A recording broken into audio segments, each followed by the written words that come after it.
Bismillahirrahmanirrahim.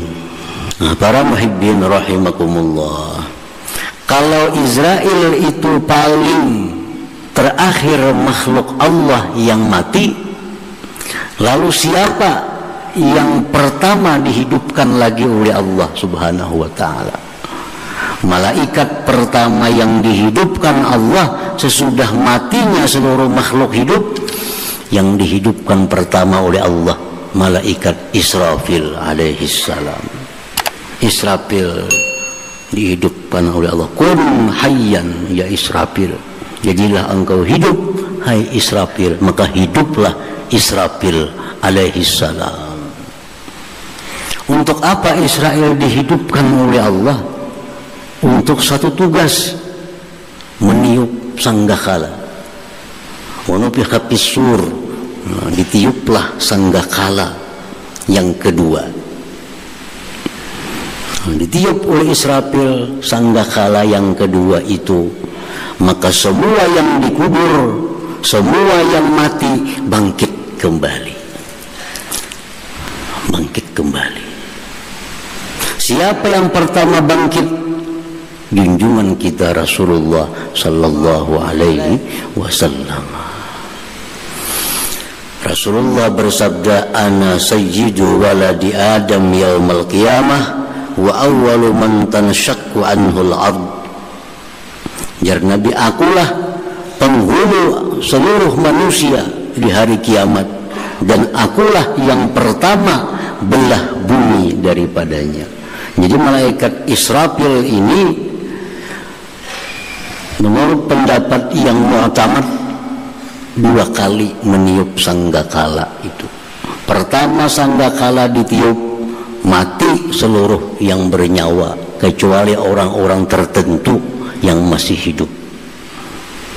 Sudah habis semua matian, nah sekali lagi Israfil meniup untuk dibangkit kembali seluruh makhluk yang mati itu. Nah, para muhibbin rahimakumullah, nah jadi itulah yang dimaksud dengan nama Allah Al-Akhir tadi. Tidak ada lagi sesudah Allah itu sesuatu. Rasulullah sallallahu alaihi wasallam di dalam doa beliau ada beberapa menyebut nama Allah ini. Allahumma antal awwal falaysa qablaka syai' wa antal akhir falaysa ba'daka syai'. Ini doa Nabi. Allahumma antal awwal, ya Allah, engkau adalah yang awal, tidak ada sebelum engkau sesuatu. Wa antal akhir, dan engkau ya Allah yang akhir, tidak ada sesudah engkau sesuatu itu. Jadi jelas bahwa al-awwal, al-akhir ini nama Allah, dan langsung dinaskan oleh Rasulullah sallallahu alaihi wasallam, dan ada pula dalam kitab suci Al-Qur'anul Karim.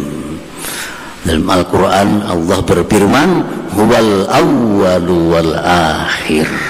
Dialah yang maha awal dan dialah yang maha akhir. Nah, sehingga siapa-siapa yang mengingkari nama Allah al-awwal dan akhir ini, dia berarti mengingkari Al-Quranul Karim. Mengingkari Al-Quran berarti dia sudah keluar daripada agama Islam. Jadi kita wajib percaya bahwa di antara sekian nama Allah itu ada nama Allah Al-Awwal, Al-Akhir. Para muhibbin rahimakumullah. Wa qala Sa'di, berkata Imam Sa'di, fal awwal yadullu ala anna kullama siwah hadisun. Nama Allah Al-Awwal, yang artinya tidak ada sebelum Allah itu sesuatu, atau arti tidak ada sesuatu pun yang mendahului Allah. Itu menunjukkan kepada kita bahwa selain Allah itu hadis baru artinya. Selain Allah itu hadisun berarti baharu. Apakah ngarannya? Bila selain Allah itu baharu. Karena yang awal itu hanya satu, Allah subhanahu wa ta'ala. Matahari kah, bulan kah, bintang kah, Rasulullah kah, malaikat kah, semua itu adalah hadis baharu. Karena yang awal hanya satu, yaitu Allah subhanahu wa ta'ala. Nah, ini satu i'tikad yang wajib kita i'tikadkan, satu keyakinan yang wajib kita yakini bahwa selain Allah itu pasti tadudi pada Allah. Setiap yang tadudi pada Allah berarti itu baharu dicipta oleh Allah subhanahu wa ta'ala.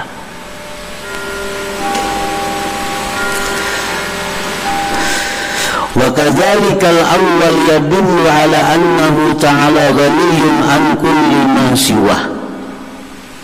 Nah, demikian pula bahwa nama Allah Al-Awwal ini menunjukkan bahwa Allah itu terkaya dari segala sesuatu dan kada berhajat kepada siapapun.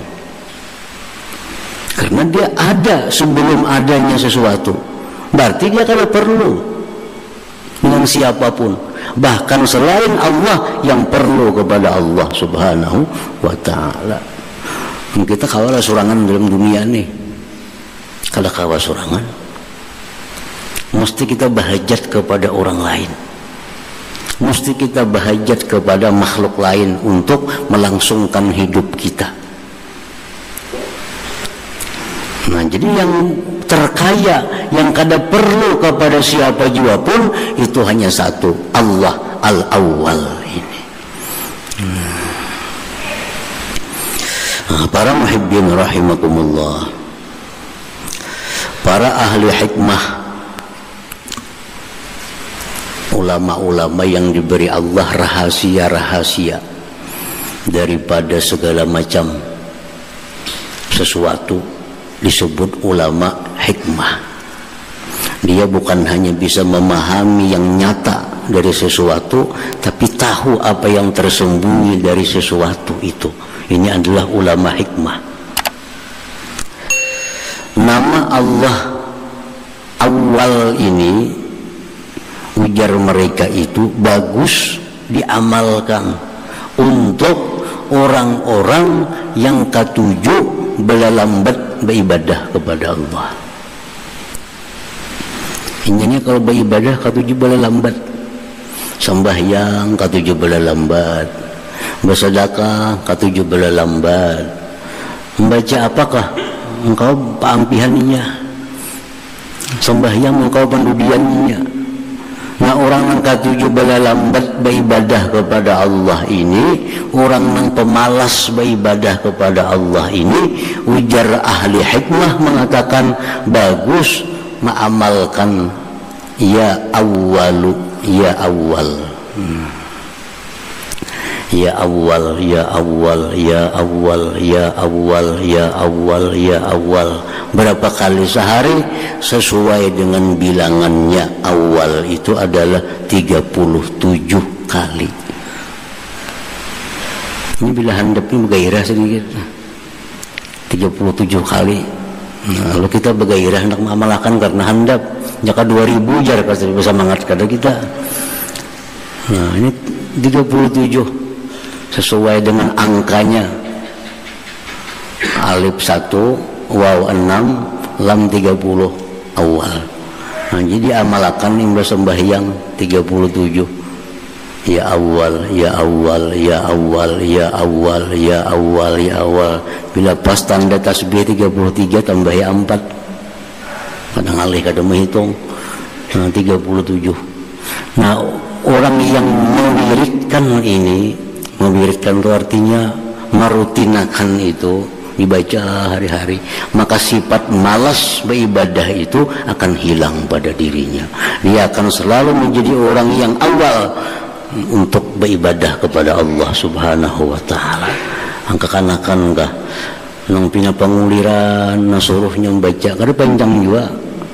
Menjadi gani iringnya makna ya Allah seorang baca anak membaca juga. Ini rajin kedua-duanya. Ya Allah 37 kali ujar ulama ahli hikmah. Ini bermanfaat untuk menghilangkan penyakit malas beribadah kepada Allah Subhanahu wa taala. Para muhibbin rahimakumullah, Siti Fatimah radhiyallahu anha, putri Rasulullah sallallahu alaihi wasallam, beliau adalah istri daripada Sayyidina Ali karramallahu wajhah. Hidup dalam satu rumah tangga yang sangat sederhana. Sangat sederhana. Kada mung susah. Cuma sangat sederhana. Pembantu kada berisi. Sehingga Siti Fatimah itu seringkali melatup tangan Sidin dulu. Kenapa? Karena mengirik gandum. Ini putri Rasulullah Sallallahu Alaihi Wasallam. Padahal Siti Fatimah ini orang yang sudah pasti masuk surga. Orang yang sudah pasti masuk surga. Tapi dalam dunia hidupnya sangat sederhana. Kada punya pembantu, bertetapas seorangan, maanu gandum surangan sampai melatup tangan Sidin. Ujar Sayyidina Ali, wahai Fatimah, coba pancam datangi abah tu lah, mintuha Rasulullah, minta lawan Sidin. Apakah segan manuk di rumah ni na, minta pembantu kah, minta budak kah, minta apakah? Nah, berangkatlah Fatimah radhiyallahu anha kepada Rasulullah sallallahu alaihi wasallam. Dicari di rumah Rasulullah kadada, dicari di masjid Rasulullah kadada. Sekalinya berada di rumah Ummu Aiman. Ummu Aiman ini salah satu perempuan kesayangan Rasulullah sallallahu alaihi wasallam. Ummu Aiman ini perempuan Habasyah, perempuan Hirang, perempuan negro. Termasuk perempuan yang sangat berjasa dengan Rasulullah SAW dan merupakan teman dari ibunda beliau Aminah radhiyallahu anha. Nabi sedang berada di rumah Ummu Aiman. Kalau kada khilaf ngaran Sidin Barakah Al-Habasyah. Lalu di situ ternyata Nabi sedang berada di rumah situ, dikatuk oleh Fatimah. Siapa? Oh Fatimah. Bukai jar Nabi, bukai. Apa kabar wahai Fatimah? Ujar Fatimah, wahai Rasulullah, kami dalam keadaan kesusahan. Kami dalam keadaan kesusahan. Beri kami sesuatu, apakah daripada dunia ini? Ujar Nabi, cam pilih dua. Itu ada kambing, mau nikah hendak ambil 5 ekor. Ambil 5 ekor kambing, bawa balik ke rumah. Atau ujar Nabi, cam hendak ini nah. Tadi Jibril hanyar datang memberi amalan. Amalannya beliau amalakan ini bagus. Nah, berhubungan dengan nama Allah awal akhir nih. Apa amalannya wahai Rasulullah? Ujar Fatimah. Lalu jangan baca ajar Nabi, ya awwalal awwalin wa ya akhiral akhirin wa ya dzal quwwatil matin wa ya rahimal masakin wa ya arhamar rahimin. Baca sekali. Nah itu hendak itu lagi Nabi jam itu, atau ambil kambing 5 ekor. Jadi Fatimah ulun baik ambil itu hak, baik ambil amalan tuha. Bagaimana ambil kambing 5 ekor siapa ada. Nah, lalu Fatimah bulik kepada Sayyidina Ali. Nah, Sayyidina Ali beri Nabi apa? Kambing kah apakah? Dikisahkan oleh Siti Fatimah. Nabi ada memberi amalan. Ya awwalal awwalin wa ya akhiral akhirin wa ya dzal quwwatil matin wa ya rahimal masakin wa ya arhamar rahimin.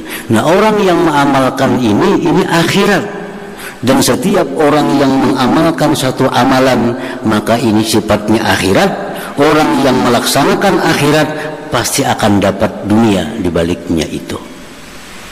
Setiap kali kita mengerjakan akhirat, dunia pasti akan ada di belakangnya datang mengiringi. Tapi kalau kita ambil kambing, akhirat ini bisa kada umpat. Orang menanam rumput, kada akan tumbuh padi. Tapi kalau kita tanam padi, maka rumput akan pasti tumbuh. Rumput laksana dunia.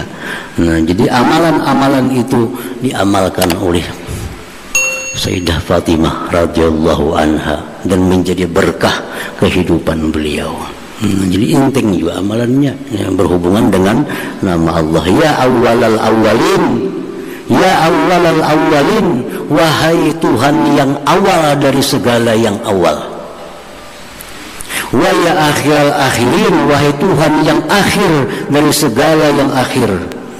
Wa ya dzal quwwatil matin, wahai Tuhan yang maha kuat, maha kukuh.